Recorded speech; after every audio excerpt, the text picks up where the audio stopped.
Special ops की हिम्मत सिंह की खासियत क्या है? उसकी खासियत है कि वो रियल है। उसे पता है कब किससे कैसे और कौन सी भाषा में बात करनी है। उसे पता है कब राष्ट्रवाद दिखाना है और कब सरकार की लेनी है। एक तरफ उसकी देशभक्ति पर कोई सवाल नहीं उठा सकता, तो दूसरी तरफ वो नेताजी द्वारा प्रकाश राज को आतंकी डिक्लेयर करने पर बोलता है कि उसके पास अनेकों ऐसे राज हैं जो नेताओं की पतलून गीली कर सकते हैं।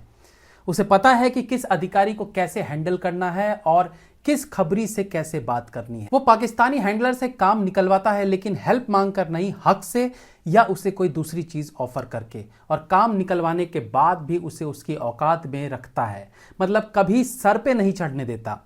उसे पता है कि रिलेशन को कैसे संभाल के रखना होता है। जब वो अपनी ड्रंक्ड बेटी को भी प्यार से न केवल घर लाता है, बल्कि उससे कोई सवाल भी नहीं करता। सीरीज में एक सीन है जब उसका एक आदमी जो उसके लिए हवाले के थ्रू पैसा भिजवाता है, जो मुस्लिम था, उसे बात करने के लिए वो अपनी गाड़ी में बिठाता है। बात हो जाने के बाद उसे जाने को कहता है, तो जाते जाते वो आदमी हिम्मत सिंह को जय हिंद कहता है। और इसके बाद कैमरा हिम्मत सिंह पर आता है और एक पॉज। इस पॉज के दौरान हिम्मत सिंह 2 सेकंड को सोचता है, और वो क्या सोच रहा है वो आदमी समझ जाता है। जिसके बाद वो आदमी फिर कहता है, साहब हम भी देश से प्यार करते हैं।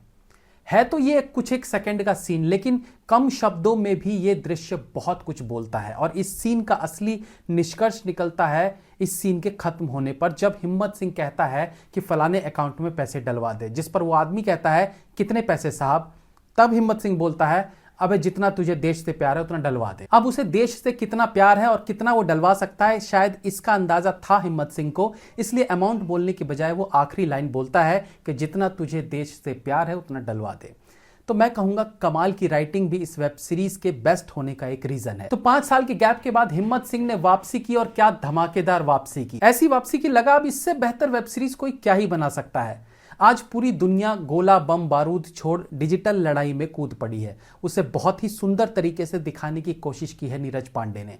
वेब सीरीज की शुरुआत होती है विदेश में भारत के जाने माने साइंटिस्ट की किडनैपिंग से, और वेब सीरीज की शुरुआत होती है रॉ के एक तेज तर्रार काबिल एजेंट की मौत से। आप कहेंगे कि यार शुरुआत किडनैपिंग से होती है या मर्डर से? तो मैं कहूंगा कि भाई ये नीरज पांडे की दुनिया है। उनका स्क्रीन प्ले, उनका डायरेक्शन, उनकी सोच पर आधारित वेब सीरीज है, जो आम लोगों की तरह एक समय में एक कहानी नहीं दिखाती, बल्कि कई कहानियां एक ही समय पर आगे बढ़ाते रहते हैं, जिसके कारण आपको संभलने का मौका ही नहीं मिलेगा।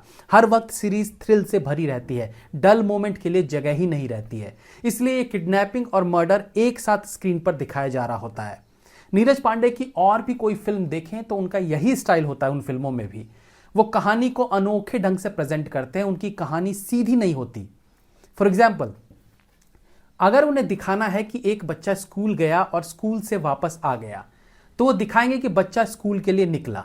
इस बीच वो दिखा देंगे कि स्कूल में चपरासी घंटी बजाने के लिए घंटे की ओर बढ़ रहा है। दूसरे सीन में दिखा देंगे कि बच्चे के घर उसके पापा चाय के कप की तरफ बढ़ रहे हैं। तीसरे में अगेन दिखाएंगे बच्चा स्कूल की ओर बढ़ रहा है। तीनों सीन एक के बाद एक चलते जाएंगे। इससे होता यह है कि दर्शक सेम सीन को ज्यादा देर नहीं देख रहे होते हैं, उन्हें वैरायटी मिलती रहती है। स्कूल जाते बच्चे को दिखाना एक अलग मूड सेट करता है। स्कूल में चपरासी को घंटे की तरफ बढ़ते दिखाना अलग लोकेशन, अलग चेहरे के साथ देखने को मिलता है। और फिर वापस बच्चे के पापा का घर का सीन अलग मूड सेट करता है। कोई एक सीन कंटिन्यूअस नहीं दिखाई देता है। और यही रीजन है कि लोग उनकी कहानियों से बंध जाते हैं, क्योंकि उनकी स्टोरी टेलिंग लाजवाब होती है। और क्योंकि वो थ्रिलर फिल्म बनाते हैं, तो उसमें तो ये फॉर्मूला एकदम फिट बैठता है। सीरीज देखने में बहुत भव्य फील होता है। कई कंट्रीज दिखाना, काफी सारा वीएफएक्स वर्क, भव्य इमारतें, raw, spy, government building, government people, interrogation, विदेशी ताकतों द्वारा digital attack, cyber loop holes. इस सीरीज को नॉलेज के पॉइंट ऑफ व्यू से देखा जाए तो आपको बहुत कुछ जानने को मिलेगा। देश में रॉ की क्या अहमियत है, वो कैसे काम करता है, मतलब बहुत कुछ है इस सीरीज में। टेक्निकल एस्पेक्ट्स पर बात करें तो भी ये वेब सीरीज पूरी तरह से खरी उतरती है। वो चाहे स्क्रीन प्ले की बात हो, सिनेमेटोग्राफी की बात हो, एक्शन सीन की बात हो, डायलॉग या फिर एक्टिंग की बात हो, ये सीरीज निराश नहीं करती है। हाँ, मुझे ऐसा लगता है कि केवल सीरीज के एक सेगमेंट को नहीं दिखाया जाता, उससे इस स्पाई थ्रिलर सीरीज में कोई फर्क नहीं पड़ता, जो कि हिम्मत सिंह और उसकी बेटी के बीच था।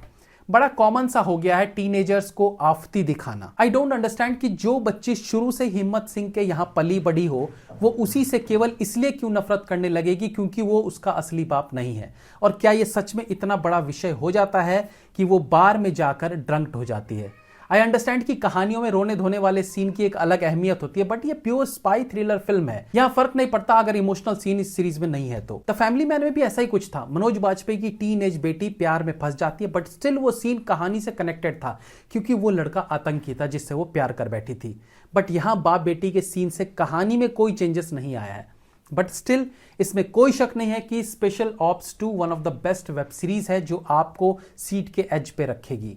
के मेनन हमेशा की तरह सीरीज में फ्रंट फुट पर खेलते नजर आते हैं।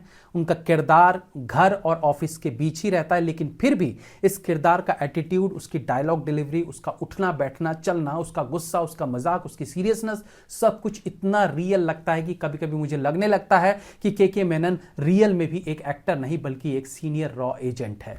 He is fabulous. वहीं विनय पाठक एक टिपिकल दिल्ली पुलिस वाले की तरह एक्टिंग करते दिखे हैं। फारूक के किरदार में करण ठाकर थोड़े से मजनूगिरी करते दिखे हैं, जो कि इस स्पाई थ्रिलर में रोमांस भरने की कोशिश करते दिखे हैं। लेकिन ये रोमांस जब परवान चढ़ने लगता है कि तभी हिम्मत सिंह उस पर फुल स्टॉप लगा देता है। इनके अलावा मुजम्मिल इब्राहिम, सयामी खैर, शिखा तलसानिया आदि अपने अपने रोल में बेहतरीन काम करते दिखे हैं। इनके अलावा अभय सिंह के किरदार में विकास मनकटला का काम इंप्रेसिव लगता है, या यूं कहिए ये कैरेक्टर इंप्रेसिव था। Last but not the least Tahir Raj Bhasin. ये कैरेक्टर एक्चुअली बेहतरीन लिखा गया है जिसे ताहिर राज ने जबरदस्त निभाया है। ये आम विलन की तरह चीखता चिल्लाता नहीं, हाइपर नहीं होता, फोकस्ड है अपने टारगेट पर। वो ब्रिलियंट लगे हैं। शिवम नायर ने 5 एपिसोड डायरेक्ट किए हैं और 5 एपिसोड नीरज पांडे ने। दोनों ने कमाल का डायरेक्शन किया है। ओवरऑल ये वेब सीरीज आपको जरूर देखनी चाहिए। Have a nice day.